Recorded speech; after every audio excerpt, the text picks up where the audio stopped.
안녕하세요. 이번 시간에는 3D CAD에 대해서 어, 이야기를 드리도록 하겠습니다. 그래서 3D CAD 소프트웨어 까는 걸 하기 이전에 왜 3D CAD를 배워야 되느냐, 에 대해서 먼저 간략하게 말씀드리고요. 그리고 그런 의견들을 공유하면서 내가 이게 왜 필요한지를 안 다음에 배우면 훨씬 더 수월하거든요. 그래서 좀 이렇게 덜 지루하고 할 수가 있습니다. 사실 3D CAD는 안 쓰이는 데가 없다고 봐야죠. 3D CAD가 뭐냐? 그렇죠?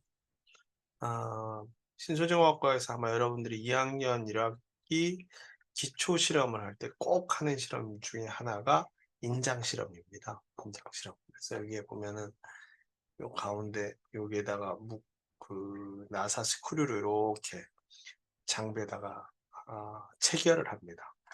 그 스크류 드라이버 샘플이거든요, 이게. 그다음에 밑에도 이제 시편을 체결을 하죠. 여러분들이 아마 재료과학 시간에 1학년 때 아마 어,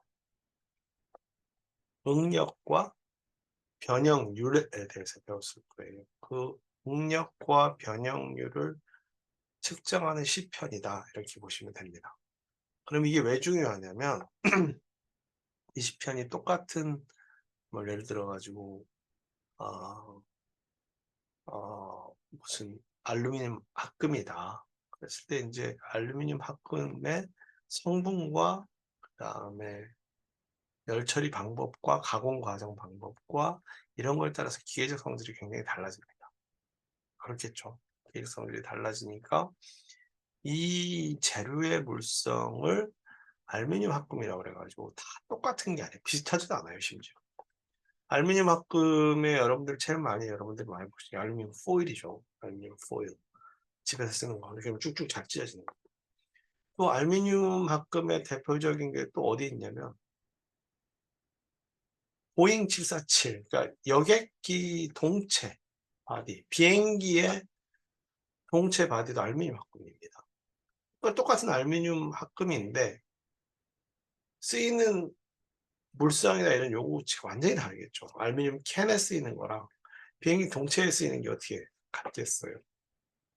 비행기 동체에 쓰이는 거는 일단 뭐 강도나 그다음에 비행기 가다 보면 앞에서부터 바람을 엄청 세게 맞거든요. 이게 보통 시속 한 몇 킬로로 가나요? 시속 한 1000킬로로 가나요? 보통 자동차 10배쯤 될 것 같은데. 그렇게 되면은 이 앞쪽에 있는 날개 조인트 부분이나 이런데 압력을 엄청나게 받습니다. 그러면은 알루미늄 캔 같은 거는 바로 찌그러지겠죠. 물론 두께도 두껍긴 하겠습니다만 기본적으로 가지고 있는 물성 자체가 달라져요. 그렇겠죠. 그런 걸 테스트를 해야 되는데 이런 테스트하는 시편을 이렇게 만들려면 가공을 해야 될 거 아닙니까? 가공. 가공을 해야 되는데 이 가공하는 거를 예를 들어 가지고 머신샵에다 가공실에다가 데이터를 줄 때 뭘로 줄까요? 요즘에 에, 장비들은 다 자동화가 돼 있죠. 그래서 그 장비에 표준화가 된 CAD 파일로 줘야 됩니다. CAD가 뭐냐? 그렇죠? CAD가 영어로 보면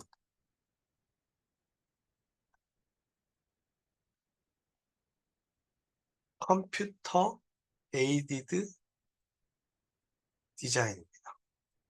그렇죠? 컴퓨터의 도움을 받아서 하는 디자인. 근데 이게 그동안에는 2차원 디자인을 하고 실제로 3차원 구조물들도 옛날에 종이에다가 도면에다 그리셨을 거 아니에요. 근데 요즘에는 3차원 도면에다가 그렇게 그리시는 게 아니라 그냥 3D로 컴퓨터로 그려서 그냥 보내버려요. 그렇겠죠. 이게 이제 봉상, 실린더 타입이고 판상, 플레이트 타입인데 이제 기본적인 구조물의 형태가 이렇게 되고 여기에 이게 이제 어, 미국 규격에 나와 있는 거죠. 아마 딴 걸 거예요. 그래서 A형 같은 경우는 여기 이제 스크류 형태로 돼 있어서 잘 안 빠질 테고, B형 같은 경우는 다른 지그 같은 형태로 끼워놓고 C형, D형, E형처럼 여기에는 이제 구멍이 안 뚫려서 여기는 물려 있는 거고, 요거는 구멍에 이제 거는 거죠, 핀으로. 그렇죠? 그러면 이 규격 자체가 임의로 할 수 있느냐? 아니에요. 그 각 국의 규격이 있습니다. 그래서 뭐 우리나라 같으면 KS가 있겠죠. 그렇죠? KS도 있고 뭐도 있을 텐데 어, 가장 많이 쓰이는 게 ASTM이죠. 미국 애들 거. 그렇죠? 그다음에 일본 게 뭐 JIS가요. 뭐 하여튼간에 그랬던 것 같아요. 그래서 요 ASTM 왜냐면은 걔네들 시장 규모가 크고 그렇기 때문에 대부분 이제 20세기 기술들은 다 동네가 시작이 저쪽 동네여가지고 걔네 동네들을 많이 따라갑니다. 그래서 요 ASTM 규격 기준으로 얘네들을 이제 그리게 되죠. 한번 보면 다음 페이지인데요. 그렇죠? 그래서 여기서 뭐 플레이트 타입 이게 뭐냐? 아까 납작한 거 인치로 나와 있네요. 그렇죠? 근데 뭐 이게 인치인데 밀리미터로 나와시면 좋을 것 같은데 왜 인치로 했는지 잘 모르겠네요. 인치 규격도 있고 밀리미터 규격도 있습니다.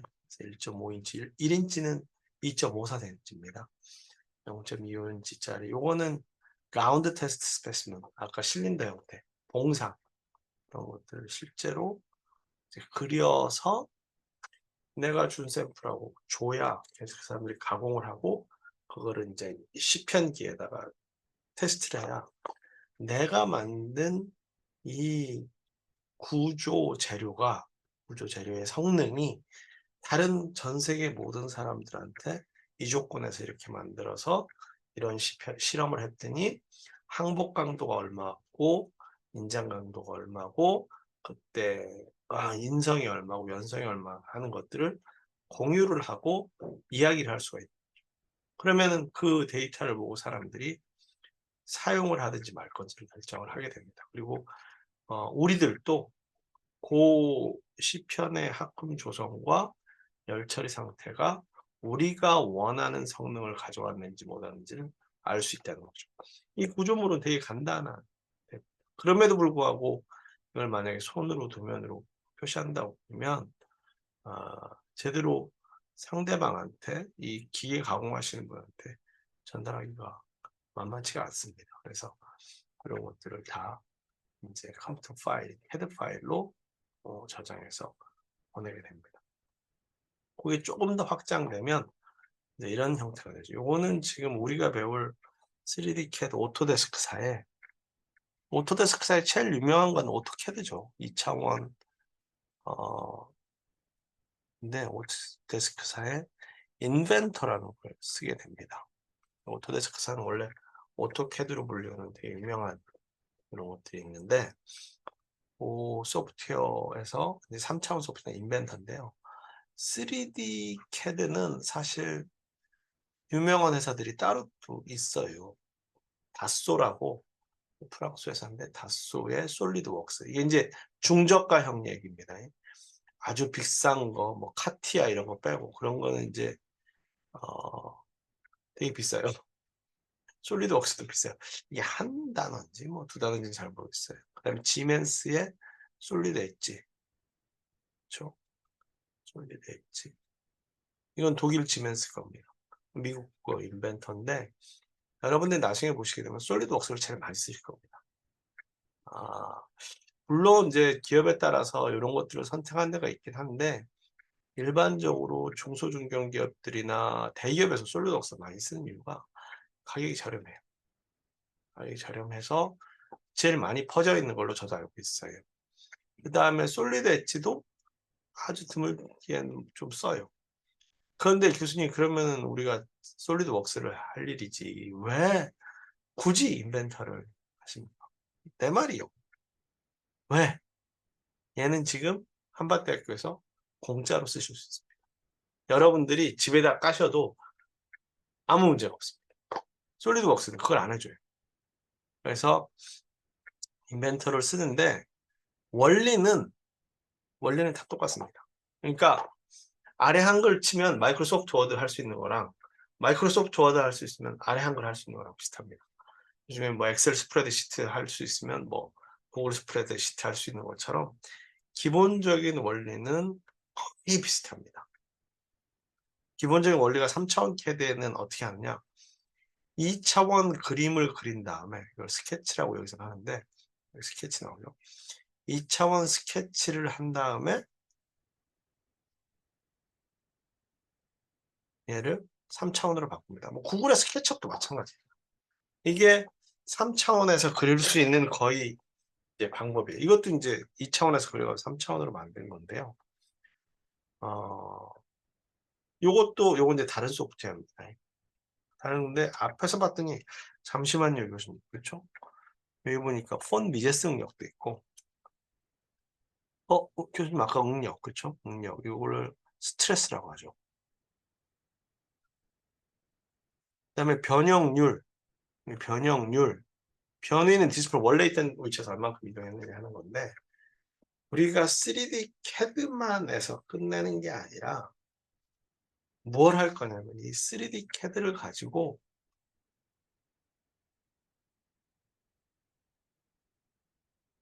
시뮬레이션을 해요.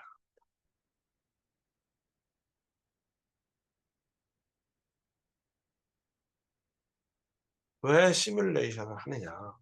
여러분들이 아까 보셨겠지만 원래 재료가 가지고 있는 속성들을 판단하려면 이제 이런 시편을 만들어서, 그렇죠? 이런 시편을 만들어서 표준화된 규격으로 시편을 변형을 시키면 우리가 응력하고 변형률 컵으로부터 이 재료의 물성을 갖게 됩니다. 그렇겠죠? 그런데 우리가 쓰는 부품들은 이 좌측에서 보는 것처럼 표준화된 게 아니란 말이죠. 자동차에 들어가는 부품, 비행기에 들어가는 부품, 여러분 책상이나 의자에 들어가는 부품들이 다 각각 규격이 다릅니다. 그랬을 때 우리가 그 부품에 가해지는 응력이 얼만큼 되었을 때까지 안정할 수 있느냐를 우리가 쉽게 계산을 해줍니다. 뭐가? 컴퓨터 소프트웨어가. 그걸 우리는 영어로 시뮬레이션, 우리나라 말로는 전산모사라고 합니다. 전산이 이제 컴퓨터 하는 거죠. 모사는 비슷하게 그림을 그리는 거죠. 그런데 단순히 그림을 그린다면 우리가 3D CAD 디자인만 이렇게 할 텐데, 요거는 컴퓨터의 도움을 받아가지고 실제로 계산한다. 그래서 뭐 컴퓨터 에이디드 엔지니어링이라고 이야기를 합니다. 그래서 우리가 실제 부품을 만들어서 테스트하기 전에 가상의 공간에서 컴퓨터 안에서 우리가 시뮬레이션하고 그 기계적 성질들이 어떤지를 볼 수가 있는 거예요. 나중에 여러분들이 이 테스트를 하시게 되면 여러분들이 얻으시는 결과는 변형률과 응력의 커브 딱 하나입니다. 근데 우리가 이런 시뮬레이션 하면 여기는 응력이 되게 많이 걸리네. 그렇죠? 이런 데는 응력이 거의 안 걸리네. 라는 것들을 일정 부분 숫자적으로 보여줄 수가 있어요. 심지어는 그 안에 있는, 그렇죠? 그 안에 있는 좀 다른 이야기긴 한데, 여기 이제 아까 보셨던 우리 소프트웨어가 아니라 이쪽 소프트웨어로 있는 거예요. 소프트웨어가 다양하게 있습니다. 이 CA 소프트웨어에 나중에 여러분들이 보시면 이제 뭐 엔시스가 있고요, 아바쿠스가 있고요. 아바쿠스는 스펠이 제가 주판이라는 뜻이 나타난 소프트웨어입니다. 컴솔이 있고요. 이걸 찾아보시면 될 거예요. 엔시스도 무료로 제공합니다. 뭐 여러 가지 시작적으로 있는데 제가 나중에 또 가르치기도 하는데, 어쨌든 간에 저거는 기계적인 거, 전기적인 거, 그러니까 전기장, 자기적인 거, 전자기, 고주파 이런 걸 이제 이야기를 하게 되는데, 여기서는 그걸 생략을 하고 이제 보여주기 좋게 하기 위해서 기계적인 구조물에서 요 내부의 응력 분포. 이게 요거는 밀리미터니까 디포메이션 변형이네요. 변형량. 얼만큼 변형했느냐. 그거를 시뮬레이션을 하는데 자 보면 그러면 이 시뮬레이션이 교수님 그거 좋은데 실험을 다 대체할 수 있습니까? 안 되죠. 여러분들이 아시는 것처럼 요즘에 뭐 AI 때문에 뭐 난리긴 한데 제가 봤을 때 제가 AI에 대해서 전공을 몇 개 물어보거나 이렇게 물어보면 아직도 미진한 게 많습니다. 나중에는 혁신적인 게 많이 나오긴 할 것 같아요. 근데 이 전산모사에 대한 한계는 그걸만 전문을 하시는 분들은 그렇죠. 우리 학과는 그것만 전문을 하는 학과는 아닙니다. 아니고 어, 전산모사와 시뮬레이션과 실제 실험과를 같이 해야 돼요. 그래서 실제 실험 데이터로부터 전산모사를 개선을 하고 왜냐하면 이 안에 들어가는 데이터들이 필요하거든요. 그 전산모사를 하게 되면 기본적으로 넣어야 되는 데이터들이 있습니다. 여기서 안 나오는데 이게 지금 요 물성치를 넣어줘야 돼요. 그런데 그런 물성치의 데이터베이스는 또 제한적이에요. 그러려면은 이 실험을 가지고 물성치, 내 물성치를 가지고 전산모사를 하면 실제로 요 두 개가 병립되니까 실제 실험과 컴퓨터 사이버 안에서 그러니까 컴퓨터 안에서의 실험들을 병행할 수 있어야 그제서야 진정으로 뭐가 나오는 거예요. 그렇지 않으면 뜬구름 잡을 확률이 굉장히 높다는 거죠. 그렇죠? 그래서 요번에 쭉 할 내용들은 우리가 소재를 가지고 부품을 요거는 이제 시편이지만 이거 말고 다른 부품도 마찬가지입니다. 부품의 설계를 할 수 있는 아까 부품의 도면을 3차원 도면을 그리는 거 하나 하고요. 3차원 디자인, 3차원 도면, 주어진 조건의 도면을 그리는 거 하나. 파워포인트로 못 그리는 그림이에요.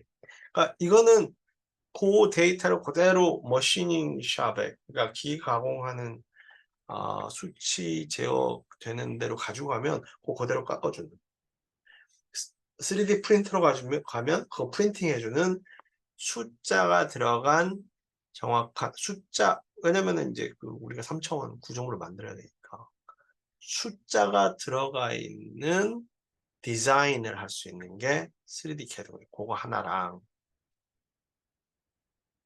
그걸 바탕으로 해서 3D CAD를 디자인한 그걸 바탕으로 해서 여기에다가 각 소재에 물성치를 부여하고 그렇죠? 예를 들어서 항복 강도가 얼마고 역률이 얼마고 물성치를 부여하고 그 부여된 물성치를 가지고 실제로 얘가 물리적인 거동을 힘을 받았을 때 물리적인 거동을 어떻게 할 것이냐. 예를 들어 가지고 여기가 응력이 굉장히 크다고 한다면 변형이 크다고 한다면 이거 잘 부러지겠죠. 그랬을 때 그럼 여기를 어떻게 보완해야 될지까지 거의 보완하는 건 이제 우리 생각인 거죠. 사람들이 이 부품을 계산할 때 그 상태, 즉 컴퓨터에서 외부에서 힘이 가해졌을 때 변형률과 응력들이 어떻게 분포하는지를 우리가 전산적으로 확인을 하고 그게 만약에 안정적인 변형 값 이상이 되면 어떻게 되면 고쳐야 되는 안 고치면 어떻게 되는 그 부품이 기계적으로 잘못하면 나중에 파손이 될 수 있는 거죠. 그렇겠죠. 파손이 되면은 큰일 나겠습니다.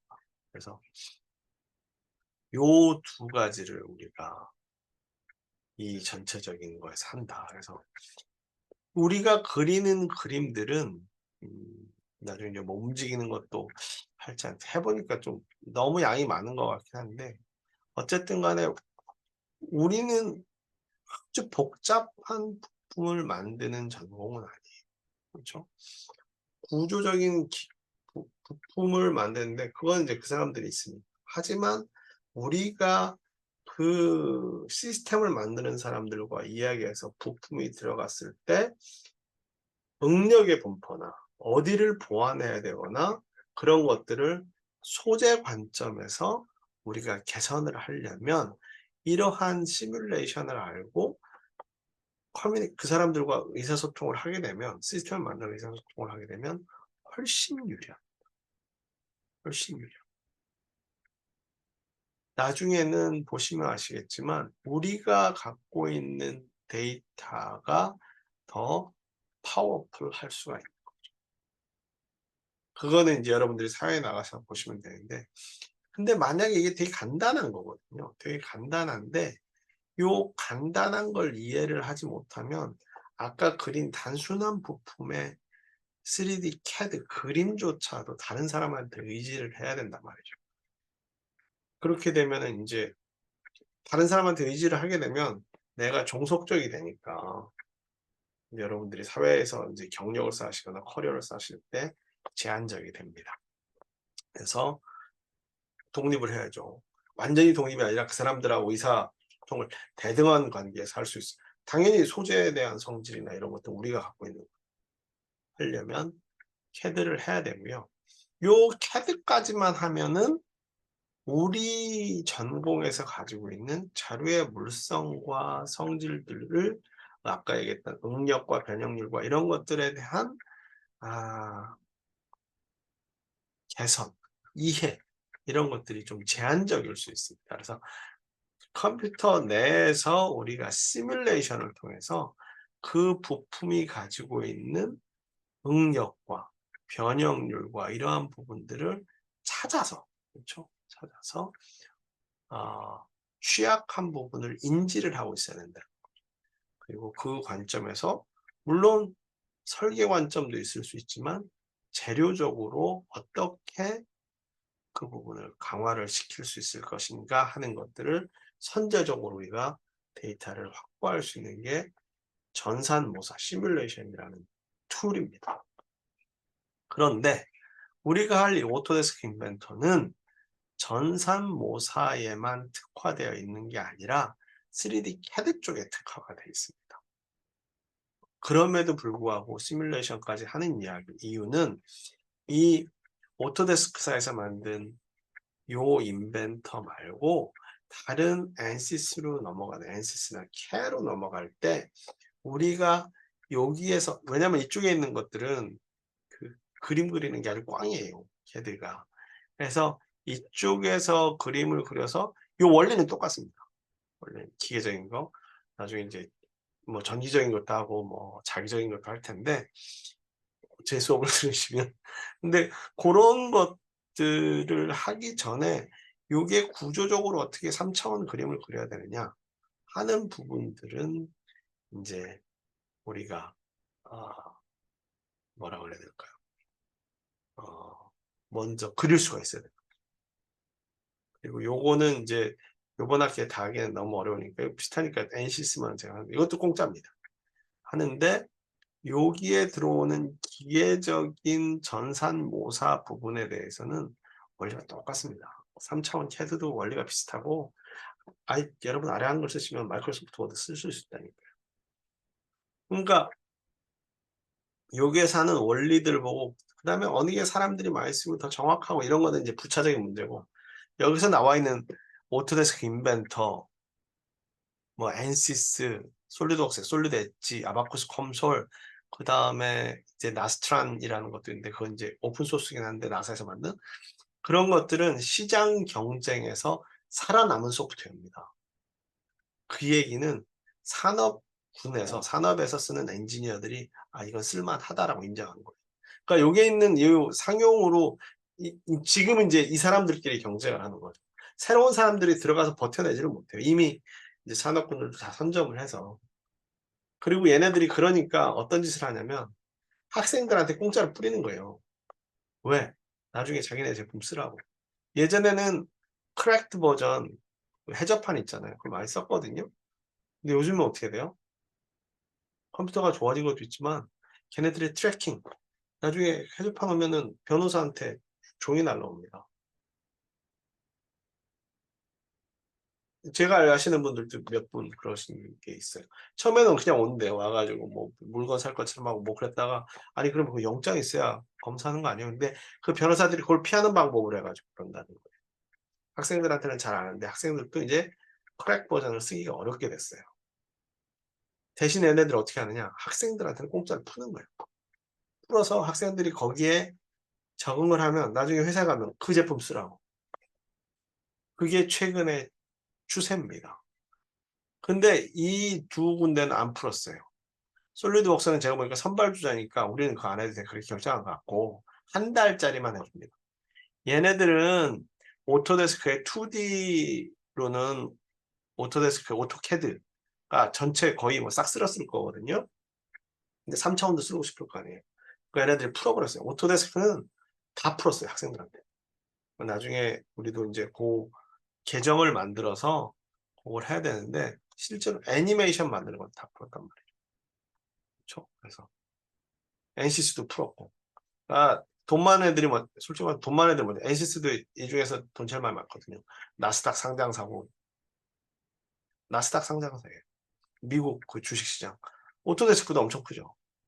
물론 다쏘는 프랑스 라팔 비행기 만들고요. 지멘스는 뭐 독일에서 넘버원 기업이고 전 세계적으로 유명한 기업이니까 그렇긴 한데 요 다쏘하고 지멘스는 요 사업군이 주력 사업군이 아닐 거예요.